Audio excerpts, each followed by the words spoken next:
What's next for the Detective Comics universe in movies? The change with Supergirl at the end of the movie? Superman? All of James Gunn's statements about the upcoming movie, simply called Supergirl. They give us a clear idea of what to expect from this character next year. Unlike the Superman movie, which drew from multiple comics, the Supergirl film is based on one acclaimed comic titled Supergirl. Woman of Tomorrow has been confirmed by statements, and above all with the cast of the movie, since it involves characters that come from this story. What is the story about, and how are they going to adapt it? That's what we're going to talk about in this video, as I'll tell you everything that's known about the movie so far. The story of the comic and the changes we will probably see according to the statements that have been made. This video explains the new Detective Comics movie. My name is Go, the Geek Monitor, and today we're going to take Supergirl very seriously. Go the Geek Monitor. Go the Geek Monitor. Let's begin. Here's what James Gunn has shared about the new Supergirl movie. It will be an epic sci-fi film based on the comic Supergirl, Woman of Tomorrow, widely regarded as the best about the character. Unlike the Superman movie, which took inspiration from several comics, this film will specifically adapt this story. And there are several pieces of evidence for this. The first is that, in addition to seeing Millie Alcock in the role of Supergirl, they also cast Steve Riley as Ruthie and Matthias Schoenaerts as Krem from the Yellow Hills, both key characters in the story. However, changes are also noted. James Gunn said that the comic Woman of Tomorrow is a collection of short stories, but for the movie they had to create a timeline that would fit better for cinema. The three-act structure, exposition, confrontation, and resolution is widely used in cinema. In addition, it is known that Jason Momoa will make his first appearance as Lobo in this film, a character who is not in the original story. I'm pretty sure where they'll include him. The film was written by Anna Nogueira. They say her script was so good that James Gunn prioritized this movie over other Detective Comics projects. This is Anna Nogueira's first movie script. Apparently, she's quite talented, as she was also hired to write the Teen Titans and Wonder Woman movies. Craig Gillespie, who directed I, Tonya and Cruella, handles the direction and is known for films with strong female leads. The movie premieres June 26, 2026. Get ready, there might be crypto in the story. Crypto? I bet someone in the comments already wrote, "What's wrong with crypto?" Something very important about the story of Woman of Tomorrow is that it's not strictly speaking an origin story for Supergirl. Throughout the comic, Kara is already known as a legendary warrior across the universe. But it does have a lot to do with her more classic origin. And even through flashbacks, the writer Tom King expands and gives depth to Supergirl's original origin, which was presented in her first appearance during the Silver Age of comics. Remember, the character has had multiple versions and origins. We have the Matrix version from the 90s, Linda Danvers from another universe. But Woman of Tomorrow revolves around the first origin. You don't need to know Supergirl's original story to read Woman of Tomorrow, as it's summarized there. I'll tell you briefly so you have all the information. That's the origin of Supergirl that they'll use as the basis for her new movie. Superman uses telescopic vision to spot a spaceship about to crash on Earth and rushes to help but arrives too late. To his surprise, a young woman emerges from the ship unharmed, wearing a suit very similar to his. The young woman tells Superman she's from Krypton and how she arrived. When Krypton exploded, a large fragment survived and drifted in space. The renowned scientist Zor-El was among the survivors. Luckily, a large air bubble came with this land and our food machine still works. Can we survive indefinitely?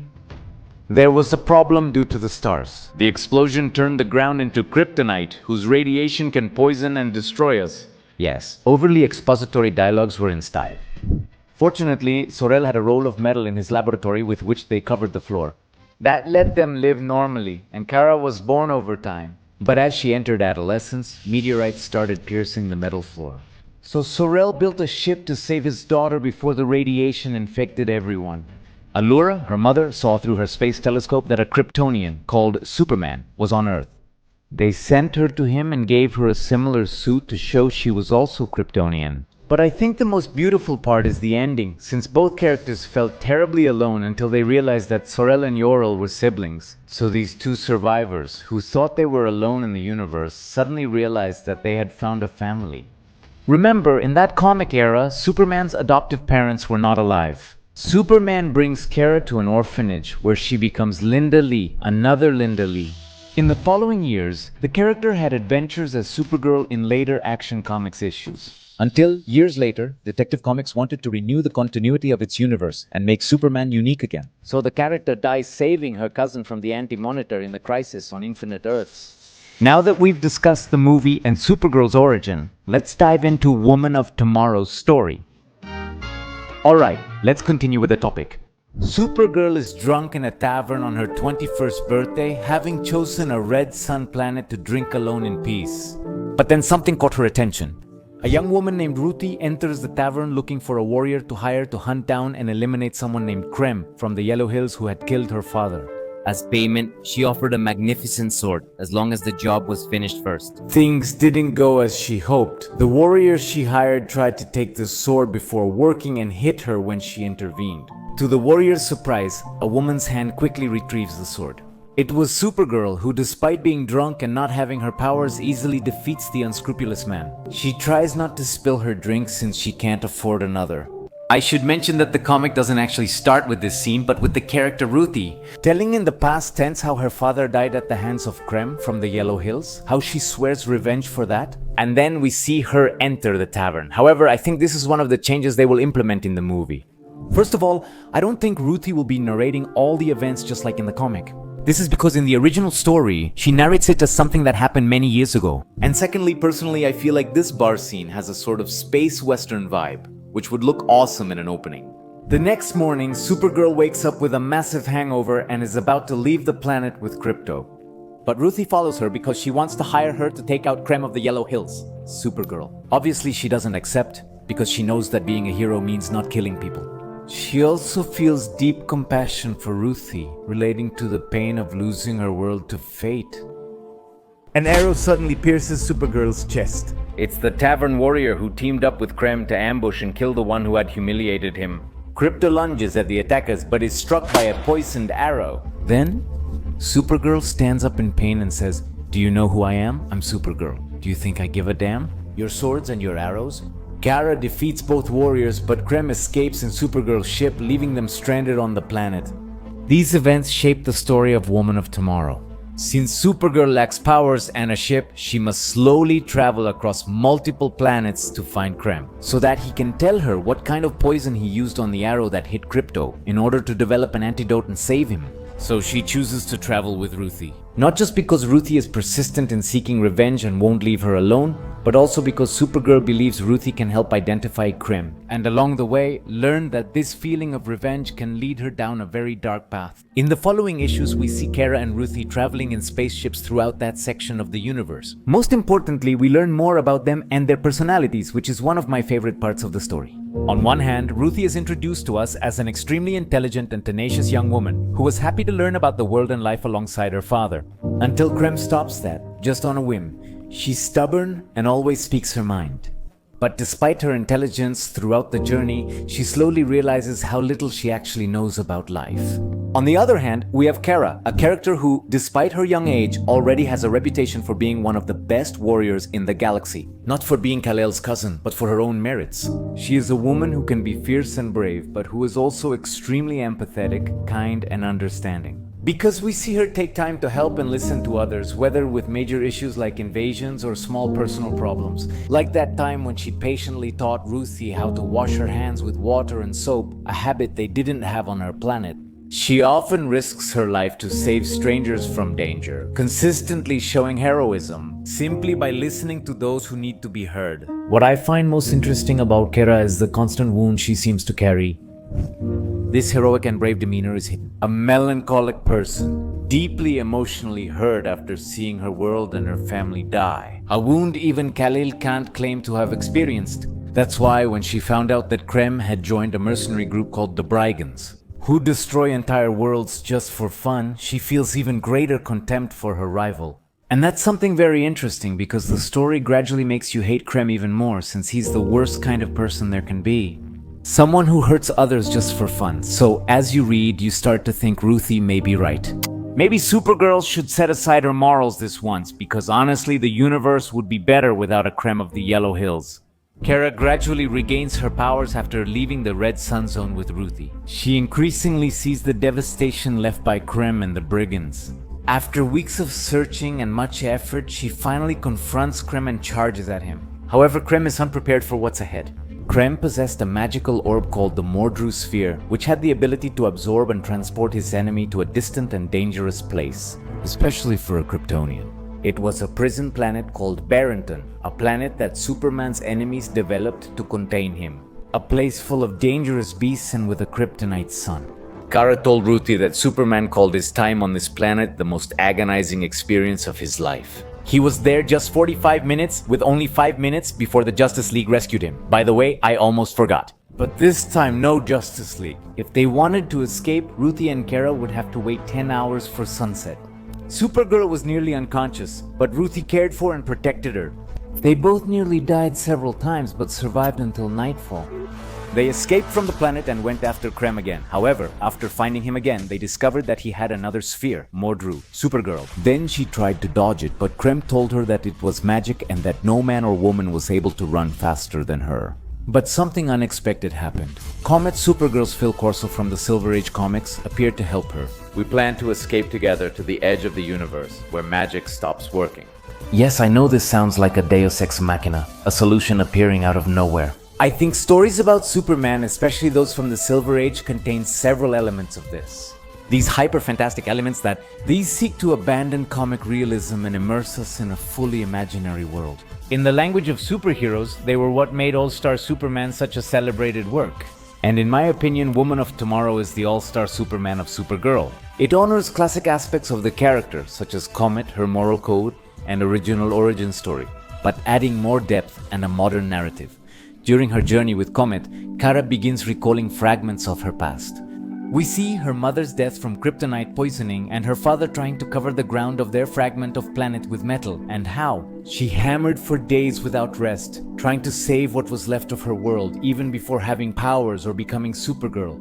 Here you realize this wasn't the first time Kara faced the impossible. And maybe the greatest power of the House of El is precisely that, having the ability to fight battles that no one else can. All-Star, Superman, and Woman of Tomorrow share the premise that Superman and Supergirl are as powerful as the story requires. Supergirl ultimately reaches the universe's edge, destroys the Mordru Sphere, and returns to capture Krem, who greets her with an arrow. But remember, she's Supergirl, and she doesn't give a damn about your arrows. This is my favorite part of the comic, the race that Supergirl has against magic and basically against destiny itself. One in which obviously she comes out victorious. But the story doesn't end here because remember, Wondered how they'll introduce Lobo in the Supergirl movie? Wondered how Lobo will appear? Wondering about Supergirl? I think I know how they'll introduce him. Near the story's end, Supergirl and Ruthie have Krem of the Yellow Hills trapped. However, his henchmen, some space pirates called the Brigands, try to rescue him. In the comic, they use all the weapons they've collected from their crimes across the galaxy to attack Supergirl. And this is where Lobo could come in, because the story of Woman of Tomorrow is one that focuses more on emotion than on action. However, since it's a superhero blockbuster, it might work better than Supergirl. A more physical and impactful fight against a more iconic character like Lobo. Even more so if he's played by Jason Momoa, who was probably hired by the Brigands to rescue Krem. In the end, obviously, Supergirl triumphs over the Brigands, but there's still an even harder task ahead for her. in the end, Supergirl reveals that Crypto is already healing with the veterinarian on Ruthie's planet, and that the only reason she brought her along was to try to teach her that killing is wrong, no matter who it is. She also wanted to show her it would have been a waste for Ruthie to spend her life hunting and dreaming of killing Krem from the Yellow Hills. Just like Supergirl keeps dreaming of saving the planet Krypton, but that's the point, Supergirl keeps dreaming of Krypton. That's why she feels she couldn't teach Ruthie by example, so she chooses to end Krem's life herself, sparing Ruthie from doing it. But this is where Supergirl is mistaken, because Ruthie did change when her father died for no reason. Ruthie thought that if someone so kind and generous could be taken from this world with such indifference, then life must be chaotic. For her, the universe's decency and kindness died with her father, her new essential truth. After weeks of watching Supergirl, she realized that wasn't true, as Ruthie saw the legend firsthand. She had lost everything and still had the strength to keep going, and this is where we come to the end of the story. I doubt they'll present it as is. I actually think they'll omit or change it significantly. Because in the comic, there's a flash forward after that where we find out. The story was told by Ruthie, who is now an old woman living peacefully on her planet. Supergirl and Krypto, after decades together, free Krem from his Phantom Zone prison in the Yellow Hills. All signs suggest Krem changed during that time in prison. They finally rehabilitated one of the galaxy's most evil people. The man who once took pleasure in others' pain without remorse was now asking Ruthie to forgive him for the harm he had caused. The story ends with Ruthie killing Krem on the yellow hills under the red sun of her planet. Or at least that's what I thought when I first read it. And the thing is, the whole story is told from Ruthie's perspective, who makes up a fake ending where Supergirl kills Krem. This panel can mean several things. Yes, we see Ruthie hit Krem with her cane and what seems to be blood comes out, but Krem moves his arm afterward. Unfortunately, I haven't been able to find a definitive answer to this. Did she kill him? Didn't she? If you know of any interview where Tom King talks about this, leave it in the comments. The point is that this ending will most likely be omitted. Not only because it can be ambiguous, but also because it tells us about a distant future where Supergirl is still alive. Which could make the later movies lose a bit of excitement. Because, well, then you already know that Supergirl is going to survive no matter what. But I also feel that the truly great thing about this comic isn't in its ending, but in the background of the journey that Supergirl and Ruthie have. One where readers reflect on loss and how Kara has saved other worlds, even though she couldn't save her own. Just like in the best Superman stories, Woman of Tomorrow shows us that Kara doesn't win because she's stronger or more powerful. She wins because in the end, she chooses to be good, even in a universe that doesn't always deserve it. This decision ends up changing Ruthie's life, and by doing so, Supergirl saves another world once again. And that's what I hope for from the new movie, that it manages to capture that emotion, complexity, and nuance of the character that is Kara. A woman striving for heroism and integrity while managing her own wounds and struggles. That's what I want to see. A movie that shows us that the greatest power of the House of El is without a doubt the ability to face what usually seems impossible. Don't go yet. If you like this video, check out these other comic-related videos you might enjoy. Remember, if you plan to buy, using the Mercado Libre link in the description helps us a lot. That's all for today. I'm Go the Geek Monitor, and keep looking beyond the obvious.